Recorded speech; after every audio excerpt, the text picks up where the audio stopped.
스가랴 11장입니다. 한 절씩 교독하겠습니다. 레바논아 내 문을 열고 불이 내 백향목을 사르게 하라. 너 잣나무여 곡할지어다. 백향목이 넘어졌고 아름다운 나무들이 쓰러졌음이로다. 바산의 상수리 나무들아 곡할지어다. 무성한 숲이 엎드러졌도다. 목자들의 곡하는 소리가 나며 그들의 영화로운 것이 쓰러졌음이로다. 어린 사자의 부르짖는 소리가 나며 이는 요단의 자랑이 쓰러졌음이로다. 여호와 나의 하나님이 이르시되 너는 잡혀 죽을 양떼를 먹이라. 사들인 자들은 그들을 잡아도 죄가 없다 하고 판 자들은 말하기를 내가 부유하게 되었은즉 여호와께 찬송하리라 하고 그들의 목자들은 그들을 불쌍히 여기지 아니하는도다. 여호와가 말하노라. 내가 다시는 이 땅 주민을 불쌍히 여기지 아니하고 그 사람들을 각각 그 이웃의 손과 임금의 손에 넘기리니 그들이 이 땅을 칠지라도 내가 그들의 손에서 건져내지 아니하리라 하시기로 내가 잡혀 죽을 양떼를 먹이니 참으로 가련한 양들이라. 내가 막대기 둘을 취하여 하나는 은총이라 하며 하나는 연합이라 하고 양떼를 먹일세. 한 달 동안에 내가 그 세 목자를 제거하였으니 이는 내 마음에 그들을 싫어하였고 그들의 마음에도 나를 미워하였습니다. 내가 이르되 내가 너희를 먹이지 아니하리라. 죽은 자는 죽는 대로 망하는 자는 망하는 대로 나머지는 서로 살을 먹는 대로 두리라 하고 이에 은총이라 하는 막대기를 취하여 꺾었으니 이는 모든 백성들과 세운 언약을 폐하려 하였습니다.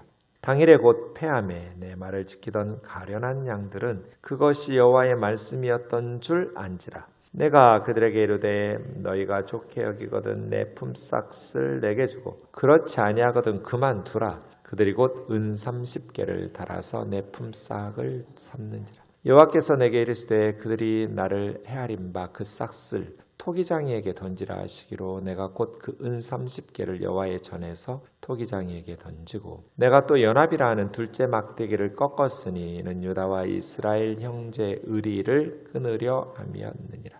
여호와께서 내게 이르시되 너는 또 어리석은 목자의 기구들을 빼앗을지니라. 보라 내가 한 목자를 이 땅에 일으키리니 그가 없어진 자를 마음에 두지 아니하며 흩어진 자를 찾지 아니하며 상한 자를 고치지 아니하며 강건한 자를 먹이지 아니하고 오히려 살찐 자의 고기를 먹으며 또 그 굽을 찢으리라. 화 있을진저 양떼를 버린 못된 목자여 칼이 그 팔과 오른쪽 눈에 내리리니 그의 팔이 아주 마르고 그의 오른쪽 눈이 아주 멀어 버릴 것이라 하시니라. 아멘. 어제 10장에서는 이스라엘의 회복에 대한 축복의 말씀이 있었습니다. 오늘 11장은 이스라엘의 불순종에 대한 심판의 말씀이 예언으로 주어지고 있습니다. 9장에서부터는 예언의 말씀들이 14장까지 이어진다고 어제 말씀드렸습니다. 축복의 말씀과 저주의 말씀은 동전의 양면처럼 항상 성경에서 주어집니다. 그래서 그냥 무조건적인 축복이 아니라 하나님의 뜻, 하나님의 말씀에 순종할 때 축복의 말씀, 그리고 하나님의 말씀에 불순종할 때 저주의 말씀이 임하는 것을 우리가 항상 있습니다. 기억해야 됩니다. 율법에도 그리심산에 축복의 말씀만 있었던 것이 아니라 에발산에 저주의 말씀도 있었죠. 그래서 축복이라는 것은 그냥 무조건적으로 내가 예수 믿으니까 교회 다니니까가 아니라 하나님의 말씀에 순종이라는 조건이 붙어 있는 거죠. 하나님의 백성들이 하나님의 말씀에 순종할 때 축복을 받고, 그러나 하나님의 백성 아브라함의 후손이라 할지라도 하나님의 말씀에 불순종할 때는 저주를 받는다는 말씀이 성경에 같이 있는 것이죠. 어제 10장에서는 구름 속에 소낙비를 내려서 양식을 주시는, 그러나 그 구름 속에 번개도 있고 천둥 번개도 있다는 것, 벼락도 있다는 것을 우리가 기억해야 됩니다. 그래서 항상 하나님의 은혜가 우리에게 무조건적으로 주어지는 것이 아니라 하나님의 뜻, 하나님의 말씀에 순종할 때 주어진다는 것을 항상 기억해야 되는데, 우리는 축복에 대한 말씀은 좋아하면서 또 순종해야 축복을 받는다는 것은 좀 부담스러워하는 경향이 있거든요. 이런 것들을 좀 주의해야 됩니다. 스가랴서를 메시아 예언의 보물창고라고 제가 계속 말씀드렸습니다. 스가랴서에는 정말 예수님에 대한 예언들이 매우 구체적이고 자세하게 예언되어 있어서 이거 신약 성경 시대에 제자들이 쓴 거 아니야? 크리스찬들이 예수님 사건을 겪고 나서 쓴 거 아니야? 이렇게 착각할 만큼 너무나 정확합니다. 그런데 사실은 우리가 사용하고 있는 구약 성경은 지금 예수님을 메시아로 인정하지 않는 이스라엘 사람들하고 토시 하나도 다르지 않고 똑같거든요. 그러니까 유대인들이, 물론 유대인들은 구약 성경이라고 말하진 않아요. 신약 성경을 성경으로 인정하지 않으니까요. 신약 구약 이렇게 나누지도 않는데 어쨌든 이스라엘 사람들이 사용하고 있는 성경 정경과 우리의 구약 성경은 똑같아요. 그러니까 예수 믿는 사람들이 스가랴서를 예수님 사건을 겪은 후에 이렇게 예언했어. 몇백 년 전에 이렇게 쓸 수가 없었어요. 오늘 말씀도 그렇습니다. 1절에서 3절까지는 예수님이 오시기 전의 상황, 메시아가 이스라엘에 임하시기 전의 상황입니다. 레바논아 문을 열고 불이 백향목을 사르게 하라. 이렇게 해서 백향목이 있으니까 유대 랍비들 또 많은 초대교회 교부들도 예루살렘 성전으로 보았는데 성전으로만 보는 것은 좀 너무 좁게 보는 것 같아요. 왜냐하면 레바논도 나오고요. 그 다음 2절에 보면 바산은 요단강 동북쪽을 바산 지역이라고 그래요. 두 지파 반이 살고 있었던 그 바산도 나오고요. 그 다음 2절 하반절 또 3절 넘어가 보면 이제 요단강도 나오거든요. 그러니까 단순히 레바논 백향목으로 지었던 예루살렘 성전만을 심판하는 말씀이라기보다는 가나안 땅, 팔레스타인 지역 전체를 요단강 동쪽에 바산과 요단 지역까지를 포함한 팔레스타인 지역 전체에 대한 심판의 말씀으로 보는 것이 더 정확한 것 같아요. 어쨌든 북쪽에서부터 엄청난 폭풍우가 팔레스타인 지역 전역을 쓸고 나는데 태풍이 지나가면 폐허가 되는 것처럼 초토화됩니다. 레바논아 문을 열고 불이 백향목을 사르게 하라. 레바논에 우뚝 솟은 백향목, 빽빽한 레바논의 백향목들이 다 넘어지니까 잣나무여 곡할지어다. 백향목도 무너지는데 초라한 잣나무들은 말할 것도 없겠죠. 잣나무까지.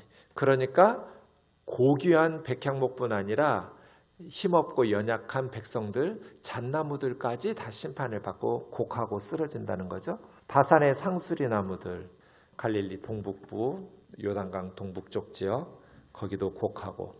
왜요? 무성한 숲, 빽빽한 숲, 바산의 숲들이 다 무너졌기 때문에. 목자들의 곡하는 소리, 바산은 굉장히 비옥한 바산의 황소들이라고 해서 목초지거든요.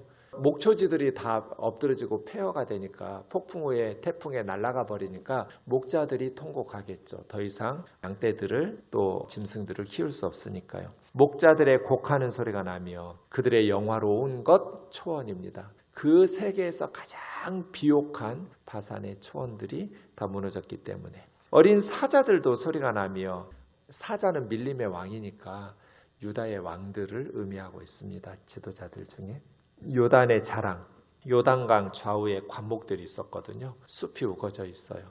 그것들이 다 쓰러지니까 더 이상 밀림의 짐승들이 살 수 없고 짐승들이 살 수 없으니 밀림의 왕 사자도 자기 뜻대로 통치할 수 없었겠죠.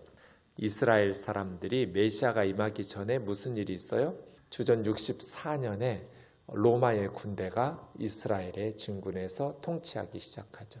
로마가 이스라엘뿐 아니라 주변의 레바논, 바산, 요단 다 로마의 군대의 압제, 그냥 태풍이 지나간 것처럼 백향목부터 잣나무까지 모든 팔레스타인의 주변 나라들 포함해서 로마의 군대에 짓밟히게 되는 것이죠. 이런 로마의 침략, 유혈 사태 그리고 압제에 대해서 지금 예언적으로 비유적으로 말하고 있는 것입니다.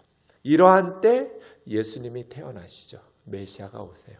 메시아가 임하시기 전에 이스라엘의 상황은 어땠어요? 폭풍우가 지나간 것 같은 상황이었어요. 4절입니다. 여호와 나의 하나님이 이르시되 너는 스가랴 선지자에게 하나님께서 말씀하시는 거죠. 하나님을 나의 하나님 그렇게 부르고 있습니다. 스가랴 선지자의 하나님께서 선지자에게 말씀을 하시는데 이 선지자는 장차 오실 예수님을 예표하는 겁니다. 선지자들이 이런 역할들을 해요. 하나님께서 선지자들에게 어떤 예언적인 행동을 시키시는데 예언적인 행동을 시키실 때 그 행동이 선지자의 예언적인 상황이어서 선지자의 행동이 미래에 오실 메시아의 행동 사역이에요. 그래서 여기서도 스가랴 선지자에게 하나님께서 말씀하시면서 어떤 사역을 시키시는데 그것은 스가랴만의 사건, 그 시대만이 아니라 장차 오실 메시아의 사건을 예표적으로 선지자가 예언적인 행동을 취하는 것입니다. 그런데 하나님께서 선지자에게 뭐라고 말씀하시냐면 잡혀 죽을 양떼를 먹이라 이렇게 말씀하시는 거예요. 그러니까 이스라엘 백성들이 잡혀 죽을 양떼, 장차 이스라엘 백성들이 죽임을 당할 거라는 거잖아요. 근데 도살장으로 끌려가서 잡혀 죽을 망할 백성들이지만 선지자 스가랴에게 먹여라 이렇게 말씀하시는 거예요. 예수님을 예표한다고 그랬잖아요. 이 선지자가 메시아를 예표해요. 예수님에게 하나님께서 무슨 말씀하시고 예루살렘에 이스라엘에 보내셨어요? 잡혀 죽을 양떼들을 먹이셨어요. 그래서 예수님은 이 땅에 오셔서 영적으로 말씀을 먹이시고 육적으로 오병이어를 먹이시고 계속해서 고치시고 치유하시고 말씀을 가르치시고 잡혀 죽을 양떼들을 먹였죠. 예수님이 예언하신 대로 돌 하나가 돌 위에 남기지 않을 만큼 제2성전 수룹바벨 성전이 무너질 거라고 말씀하셨잖아요. 그 성전을 무너뜨린 사람이 로마의 장군 티투스예요. 전쟁은 아버지와 아들이 함께 로마의 장군이 되어서 통치하고 있었는데 아버지는 베스파시안이에요. 그렇게 예루살렘과 이스라엘과 로마의 전쟁 중에 로마에서 황제가 암살당하고 왕이었던 베스파시아누스가 로마에 가서 새로운 황제가 돼요. 로마의 황제. 그리고 아들이 남아서 계속해서 이스라엘과의 전쟁을 통해서 전쟁을 승리하고 예루살렘 성전을 무너뜨리죠. 그게 디도. 이제 아버지 다음에 이 티투스도 로마의 황제가 되는데요. 그때 예루살렘에서 150만 명의 유대인들을 죽였다고 그랬어요. 디도가. 잡혀 죽을 양떼죠. 잡혀 죽을 양떼를 예수님이 먹이신 거예요. 근데 이 양떼들이 왜 잡혀 죽는가? 이스라엘 사람들이 왜 도살당하고 왜 그렇게 수백만 명이 죽고 결국 135년에 전 세계로 이제는 2차 로마와 이스라엘 전쟁 후에 쫓겨나잖아요. 그래서 거의 2000년 동안 나라 없는 서름을 전 세계에서 당하다가 다시 돌아와서 지금 팔레스타인에서 2000년 전에 우리 조상들 땅이야 내놔 하고 들어가서 살고 있는 거잖아요. 지금 전쟁은 안 할 수가 없어요. 2000년 동안 살던 땅을 빼앗기고 팔레스타인 사람들이 그냥 내주고 살 리가 없잖아요. 그 분노와 증오심이 있겠죠. 그렇게 도살당할 양, 잡아먹일 양들을. 왜요? 우리는 알고 있죠. 이스라엘 사람들이 하나님의 아들 그리스도를 거부하기 때문이에요. 하나님의 마지막 기회, 이스라엘의 마지막 기회였어요. 메시아는 이스라엘 백성들의 회복에 하나님의 마지막 축복의 선물이었는데 메시아를 거부해요. 믿지 않아요. 죽여요. 그러니 이스라엘 백성들이 잡아먹일 양들이 된 거죠. 5절입니다. 사들인 자들은 잡아도 죄가 없다고 판 자들은 내가 부유하게 되었은즉 여호와께 찬송하리로다. 로마 사람들이죠. 산 사람들도 로마 사람들이고 팔아먹는 사람들도 로마 사람들이에요. 로마가 왜 이 민족을 침략해서 정복해요? 자기들의 이익을 위해서죠. 강대국은 약소국가를 위해서 전쟁하지 않아요. 자신들의 이익을 위해서 침략했죠. 일본이 조선을 위해서 침략했어요? 자기들의 이익을 위해서 침략했죠. 그러다가 하나님의 심판을 받았죠. 원자폭탄 맞았고요. 자기들의 이익을 위해서 강대국은 약소국가를 침략해서 죽여요. 파괴해요. 로마 사람들, 이스라엘 사람들 자기들의 이익을 위해서 사고 팔았어요. 노예로 팔고 정복하고 약탈하고 그러면서 여호와께 찬송하리로다 이렇게 거짓말하는 거죠. 문제는 이스라엘의 목자들이죠. 로마 사람들이야 이방인들이니까 이스라엘에 침략해서 자기들의 이익을 위해서 부유하게 되었으니 좋다 할 수 있지만 이스라엘의 목자들 말이에요. 양떼들을 보살펴야 될 리더들, 왕들, 제사장들, 또 선지자들. 이 사람들 바리새인, 서기관, 대제사장 이 사람들 말이에요. 목자들은 그들을 불쌍히 여기지 아니하는도다. 그래서 못된 목자죠. 예루살렘 성전이 백성들에게 위로가 되고 힘을 불어넣어줘야 되는데 강도의 소굴이었잖아요. 예수님이 강도의 소굴로 책망받잖아요. 예루살렘 성전의 제사장들은. 목자들은 양떼들을 불쌍히 여기지 아니하는도다. 여호와가 말하노라 내가 다시는 이 땅 주민을 불쌍히 여기지 아니하고 하나님의 아들 예수 그리스도를 거부하니까 어떻게 하나님께서 그들을 불쌍히 여기겠어요? 그 사람들을 각기 이웃의 손과 임금의 손에 넘기리니 믿었던 이웃에게 배반당하고 그 네 분이죠. 이스라엘 네 분. 임금의 손은 로마의 통치자들이겠죠. 이웃의 손에 넘기고 이스라엘 사람들을 임금의 손에 하나님께서 넘기신다. 그들이 그 땅을 칠지라도 내가 그들의 손에서 건져내지 아니할 것이다. 이스라엘 사람들을 이방인의 손에서 건져내지 않으실 거라는 거예요. 7절입니다. 내가 선지자예요. 선지자는 예수 그리스도 메시아를 예표한다고 그랬어요. 잡혀 죽을 양떼들을 먹이니 참으로 가련한 양떼들이다. 내가 막대기 둘을 취하여 하나는 노암, 은총이라고 은혜라고 쓰고 하나는 호블림, 연합, 유니온이라고 썼어요. 소망을 담아서 쓴 거죠. 메시아의 통치의 원리는 은혜와 연합. 예수님이 오셔서 하신 게 뭐예요? 은혜죠, 은혜. 값없이 베푸신 은혜, 은총. 그리고 예수님은 연합, 하늘과 땅을 하나 되게 만들고 이 땅의 사람들, 사마리아와 유대의 장벽을 허물고 이방과 남녀와 유대인의 장벽들을 허무는 연합의 사역이에요. 예수님이 오셔서 은총과 연합으로 사역하셨죠. 이게 메시아의 통치 원리예요. 우리가 그리스도의 몸으로서 교회가 은총과 연합의 사역을 해야죠. 예수 그리스도 안에서 하나님의 은총을 예수 그리스도 안에서 갈라진 이념과 갈등과 모든 미움과 증오를 무너뜨리고 연합하게 하는 노암과 호블림의 사역을 이루어야죠. 한 달 동안에 새 목자를 제거해요. 왕, 제사장, 선지자. 짧은 기간이에요. 한 달 동안. 메시아가 오셔서 이제 더 이상 제사장의 사역이 필요 없어요. 예수님이 왕이에요. 예수님이 참 제사장이고 예수님이 진짜 선지자예요. 메시아의 삼중직이죠. 왕, 제사장, 선지자. 다 끝났어요. 그래서 예루살렘 성전이 무너지는 거예요. 새로운 성전으로 예수님이 참 제사장이 되시고 참 선지자로 하나님의 말씀을 선포하시고 만왕의 왕, 참된 왕으로 온 열방을 통치하시죠. 그래서 예수님이 오셔서 한 달 만에 이 땅에 새 목자를 제거하고, 근데 그들이 제거되는 이유가 내 마음에 그들을 싫어하고 그들의 마음도 나를 미워해요. 이거예요. 8절. 유대 종교 지도자들, 유대의 리더들도 예수님 미워하고 예수님도 그들을 미워해요. 그래서 서로가 서로를, 왜요? 예수님이 그들에게 촉구하신 것은 회개거든요. 그런데 이스라엘의 리더들이 회개를 거부해요. 그래서 뭐 해요? 우리는 가이사 외에는 우리에게 왕이 없나이다. 의롭고 평화, 참된 평화의 왕을 버리고 하나님의 아들을 버리고 가이사를 선택한 거잖아요.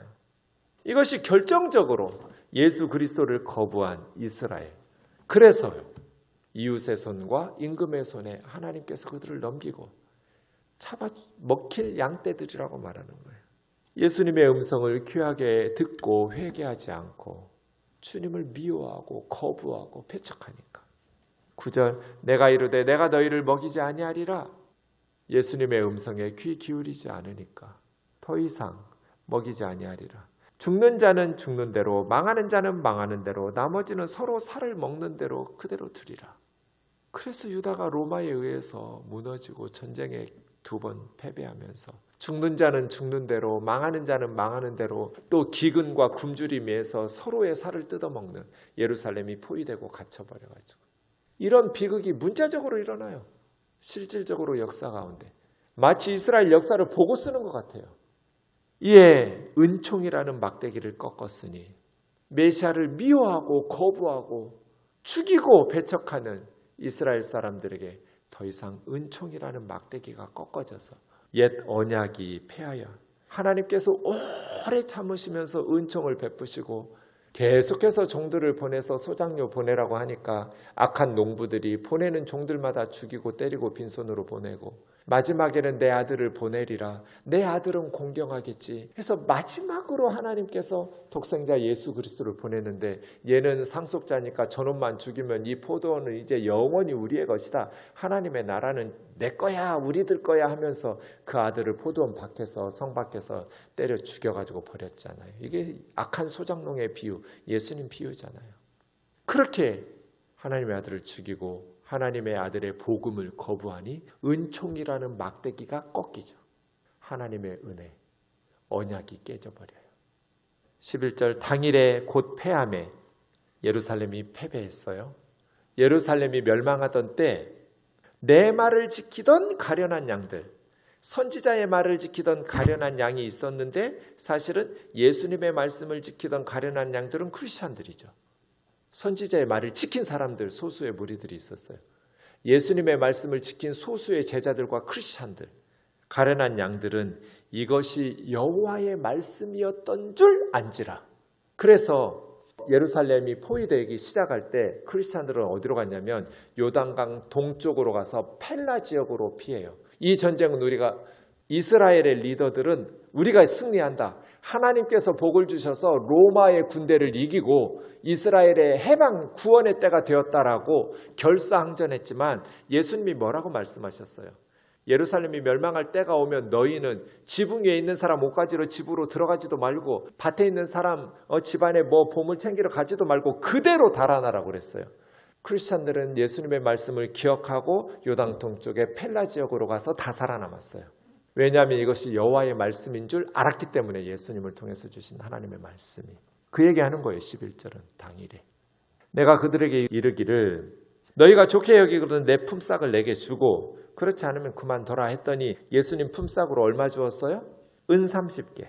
예수님이 얼마에 팔렸어요? 가룟 유다에 의해서 은 30개. 이거 소에게 바친 종의 몸값이거든요, 구약에 보면. 그러니까 그냥 헐값에 팔아 넘긴 거예요. 만유의 주님을 모욕하는 몸값이. 그런데 예수님이, 스가랴는 그냥 예수님 사건 보고 쓴 것 같아요. 은 30개에 내 몸값이 얼마냐, 주고 싶으면 주고 말고 싶으면 말하라 했더니 은 30개 달아주잖아요. 가룟 유다는 은 30개 예수님 팔아먹었어요. 요즘 현대의 그리스도인들은 얼마에 예수님 팔아먹는지 모르겠어요. 자기에게 조금만 손해나고 이득이 된다 싶으면 쉽게 예수님 팔아먹고, 그러니 어떻게 하나님의 심판을 안 받아요? 13절, 여호와께서 이르시되 그들이 헤아린 바 그 싹을 토기장이에게 던져라. 예레미야 18장과 19장에 토기장이에게 이것을 이제 던지죠. 가룟 유다는 예루살렘 성전에서, 토기장이들은 불결한 곳에 흰놈 골짜기에서 이렇게 하는 것인데, 사역을 하는 것인데 우상 숭배의 중심지가 되죠. 어쨌든 성전에 던지는데 그게 토기장이에요. 은 30을 가룟 유다가 던지고 스스로 목매달아 죽잖아요.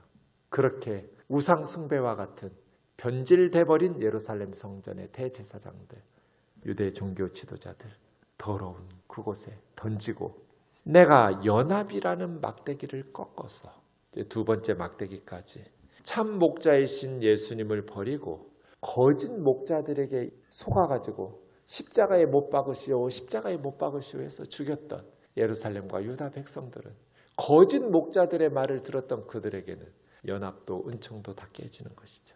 유다와 이스라엘의 형제의 의리를 끊으려 함이라. 이제 동족 상잔의 비극, 내전이 일어나는 거예요. 마지막 15절에서 17절까지는 참 목자와 거짓 목자를 비교하고 있습니다.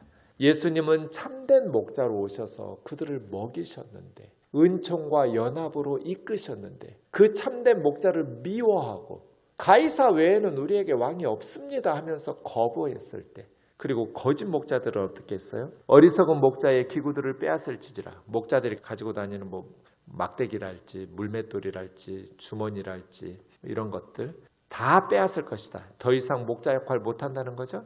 내가 한 목자를 이 땅에 일으키리니 그가 없어진 자를 마음에 두지 않고.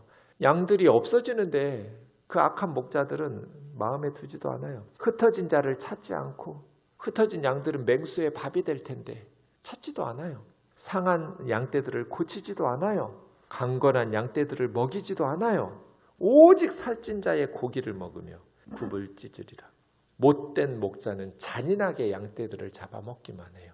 화 있을진저 양떼를 버린 못된 목자요. 이게 16절의 한 목자예요. 모든 악한 목자들을 한 목자라고 한 거예요. 역사에 어떤 하나의 목자가 나타나는 것이 아니라 하나님의 백성들을 돌보지 않는, 양떼들을 돌보지 않는 못된 모든 목자들. 그의 팔은 권세와 능력을 의미해요. 그의 오른쪽 눈, 지혜와 통찰력을 의미해요. 그에게 능력과 또 지혜와 통찰력을 다 제거해서 팔은 마르고 눈은 멀어버리게 될 것이다. 못된 목자들의 운명이죠. 그래서 참된 목자는 양떼를 위해서 자기 생명을 바쳐요. 그런데 악한 못된 목자는 살찐 양떼들의 고기를 먹어요. 양떼들을 돌보지 않아요. 굽을 찢어요. 참된 목자이신 예수 그리스도를 따르는. 그래서 오늘 말씀을 통해서 우리는 상황이 아무리, 세상은 늘 강대국에 의해서 빼앗기고 착취당하고 지금 시진핑하고 트럼프하고 싸우는 통에 전 세계 온 지구가 난리잖아요. 그 상황 속에서 우리가 어떻게 살아야 되는가? 참된 목자의 음성을 듣고 따르는 양이 돼야 돼요. 참된 목자는 누군가? 예수 그리스도예요. 예수 그리스도. 예수 그리스도를 통해서 주신 하나님의 말씀을 잘 듣고 우리의 목자이신 예수님을 따르는, 그게 지혜로운 삶이고, 그것이 위험한 상황 속에서 살아가는 슬기로운 생존법이라고 말할 수 있습니다. 이 땅에 참된 은혜와 연합, 평화는 예수 그리스도를 통해서 온다는 것을 기억하면서 예수님이 우리를 먹이시고 인도하시는 그 음성을, 영적으로 영의 양식을, 말씀을, 육적으로 이 땅의 모든 필요들을 공급하시는 선한 목자 예수님 따라가는 우리 우면동 식구들 되기를 주의 이름으로 축원합니다.